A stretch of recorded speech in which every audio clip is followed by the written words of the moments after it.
अमरकंटक मध्य प्रदेश का एक अत्यंत पवित्र तीर्थ स्थान है। इसे तीर्थों का राजा भी कहा जाता है। यहाँ से मां नर्मदा, सोन और जोहिला नदियों का उद्गम होता है। यह स्थान विंध्य और सतपुड़ा पर्वतों के संगम पर स्थित है। अमरकंटक की कथा भगवान शिव, मां नर्मदा और ऋषियों देवताओं की तपोभूमि। बहुत प्राचीन समय में अमरकंटक घने जंगलों और ऊंचे पर्वतों से घिरा दिव्य स्थान था। यहाँ अनेक ऋषिमुनि तपस्या करते थे। कहा जाता है कि देवता भी यहाँ आकर ध्यान लगाते थे। ऋषियों की कठोर तपस्या से यह भूमि अत्यंत पवित्र बन गई।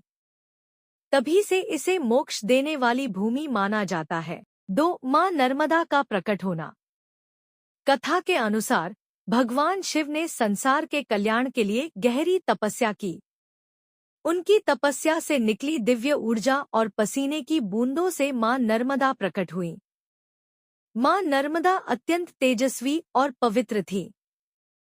देवताओं ने उनका स्वागत किया और कहा कि जो भी भक्त नर्मदा के दर्शन करेगा, उसे पापों से मुक्ति मिलेगी। अमरकंटक में स्थित नर्मदा उद्गम कुंड वही स्थान माना जाता है जहां मां नर्मदा प्रकट हुई थी। भगवान शिव का आशीर्वाद। कहा जाता है कि भगवान शिव ने मां नर्मदा को वरदान दिया कि गंगा में स्नान करने से जो पुण्य मिलता है, वही पुण्य नर्मदा के दर्शन मात्र से प्राप्त होगा। अमरकंटक का महत्व। यह मां नर्मदा की जन्मभूमि मानी जाती है। यहाँ स्नान और पूजा करने से पापों का नाश होता है। ऋषिमुनियों की तपोभूमि होने के कारण यह स्थान अत्यंत आध्यात्मिक माना जाता है।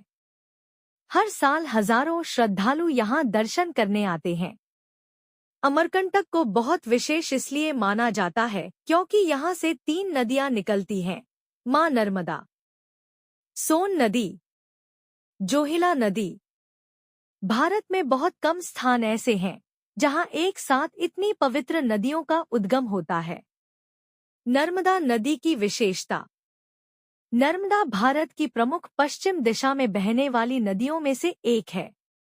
इसे रेवा नाम से भी जाना जाता है। मान्यता है कि नर्मदा के हर पत्थर में शिव का वास होता है।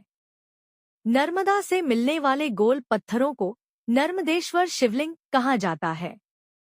नर्मदा परिक्रमा। यह भारत की सबसे कठिन धार्मिक यात्राओं में मानी जाती है। भक्त नर्मदा नदी के किनारे किनारे पैदल चलते हैं। पूरी परिक्रमा लगभग 3000 किलोमीटर से अधिक होती है। इसे पूरा करने में कई महीने या वर्षों तक लग जाते हैं। परिक्रमा करने वाले भक्त नदी को कभी पार नहीं करते। कपिल मुनि और अमरकंटक।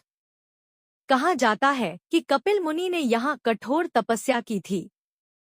उनकी तपस्या के कारण यहाँ का कपिल धारा जलप्रपात प्रसिद्ध हुआ। यह स्थान ध्यान और साधना के लिए आज भी शांत माना जाता है। प्राचीन मंदिरों का नगर।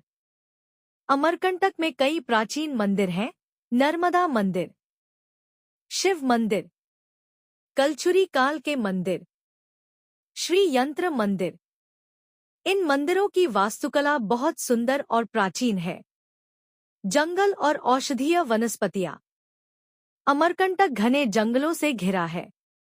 यहाँ अनेक दुर्लभ जड़ी बूटियां मिलती हैं। आयुर्वेद में उपयोग होने वाले पौधे पाए जाते हैं।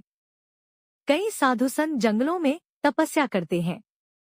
अमरकंटक का नाम कैसे पड़ा?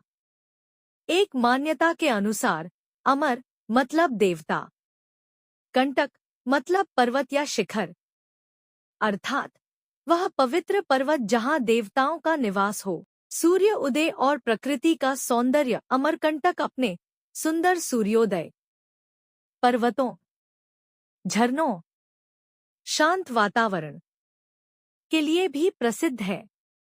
इसे सब्सक्राइब करना ना भूले।